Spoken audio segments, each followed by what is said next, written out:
Shalom, shalom. First and foremost, I want to give all praise, honor, and glory to Yahweh, Bahashem, Yahweh Shai, Bahashem, Rakah HaKodash. And double honors to the apostles and bishops, a great millstone who teach and will well. And salutation to the beloved prophets and brothers, continue to exhort the sheep of these last days. And a mighty shalom to the hopeful elect listening in, to the 12 tribes scattered abroad. Shalom, shalom. This is part 2 of End Times Gathering of the Saints. End Times Gathering of the Saints part 2. This is picking up from the first video because the first video was cut off due to lack of storage. So we will pick up where we left off, and we were reading Deuteronomy chapter 1 and verse 11. The regathering of the saints, the end times gathering of the saints. So Deuteronomy chapter 31 and verse 11 again. It says, when all Israel is come to appear before Yahweh your power in the place which he shall choose, thou shalt read this law before Yasha'Allah in their hearing.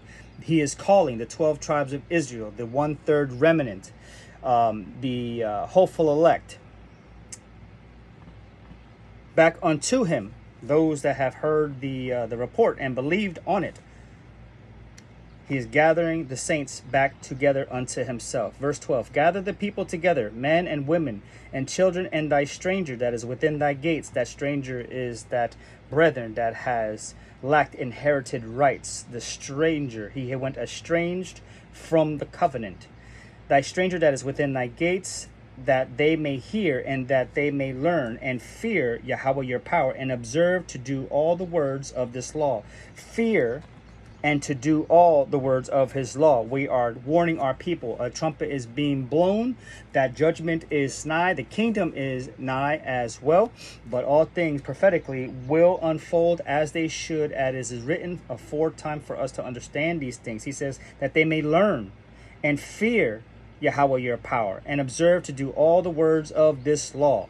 All things are written aforetime, is written for our knowledge, for us to understand who our Father is, who we serve, and how we should serve our brethren, the 12 tribes of Israel. This is the book of a law that belongs to a particular nation of people, the 12 tribes of Israel, and that their children, which have not known anything, may hear and learn to fear Yahweh your power. I'm going to stop there mid-verse because the second part of this verse goes into as when they were entering the going over Jordan to possess the land at that time. But in this time, we are hopefully going to pass over into our inheritance that was promised to our forefathers upon returning to Yahweh Shai.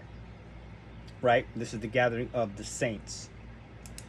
We're going to Isaiah chapter 52. Isaiah chapter 52. Don't rip the book. The gathering of the saints, Isaiah chapter 52. Isaiah chapter 52, verse 11 and 12 reads, depart ye, go ye out from thence. Touch no unclean thing. Do not return to your vomit. Do not return to your sin. Do not go be a participant with those that are not keeping his ways. You are being unequally yoked, and you are now again touching an unclean thing. As of this moment, if you are receiving these words, you are being sanctified, set apart, and being made clean from your iniquity, because you are now learning the fear of the Lord, and you're learning to keep his ways, which is part of the laws, keeping the law, statutes, and commandments. You are being made clean. Touch no unclean thing. Go ye out of the midst of her. In Revelation chapter 18 and verse 3, we read that he says to come out of her, my people, and be not a participant because of her iniquities. You will bear those judgments if you continue to be a participant in any of those wayward philosophies, understandings, and or practices of the heathen nations. This is displeasing unto your Father Abanawa Yahweh. Go ye out of the midst of her, be ye clean, that bear the vessels of Yahweh. Verse 12. of Isaiah chapter 52, it reads, "For ye shall not go out with haste, nor go out by flight. For Yahweh will go before you, and the power of Yasha'Allah will be your reward." The Father has a plan. The Father has a plan. He's a merciful power. He loves his children. He's jealous for his children. We are the apple of his eye. He says, do not touch them. Do not touch them. We're calling you to sanctify a fast. This is for you to separate from the wayward practices that keep you separated from your power. Do not drink the strong wines and philosophies of these nations. Do not be a participant of her unholy days. Adhere to your heritage, which is found within the scriptures, for you to understand who you are as a nation of people, a holy people, a set apart people, a righteous people.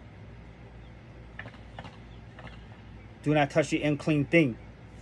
Yahweh is your reward. Depart, right? Depart does not mean to go get a passport. It means to spiritually separate, fast from these things. Because the Most High has it in his heart, his will, to restore the remnant of Yaquab, the remnant of Jacob, upon all things being ultimately fulfilled in the end times. Right? This is the word. This is the word. Let's go to Isaiah chapter 54. Isaiah chapter 54, verse 7 and 8. It reads, "For a small moment have I forsaken thee." We have been forsaken. Our forefathers have been forsaken because they have forsaken him.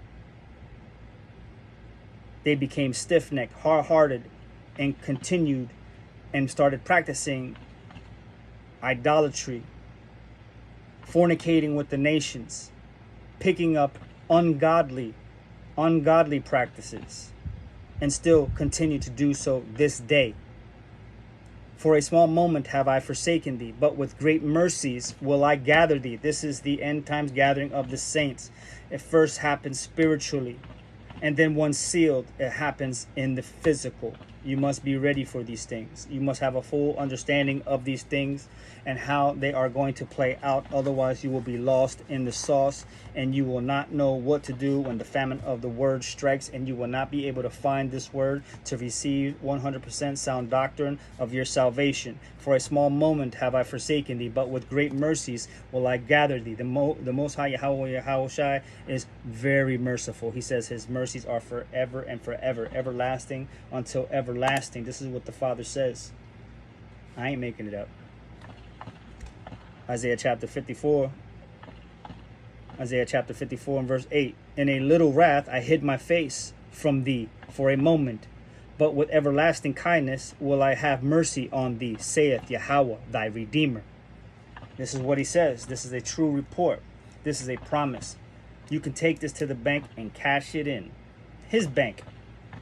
His bank. He says, "Buy from me, gold tested in fire. Come buy from me without money." The Most High Yahweh extends his strong arm of salvation unto his children. There are those that will cleave to him and hold on for dear life. And there is those that will reject him and push away his hand. His mercies are for everlasting to everlasting. He's going to do a new thing in the earth. He's going to refresh the earth for the sake of his word, for him to be glorified, so he can glorify his people, his children, refreshing the earth, making all things new for the sake of the elect as well. For Jacob has next. Let's get that. 2nd Ezra chapter 5 or 6. Yeah, 2nd Ezra chapter 6. Salakia.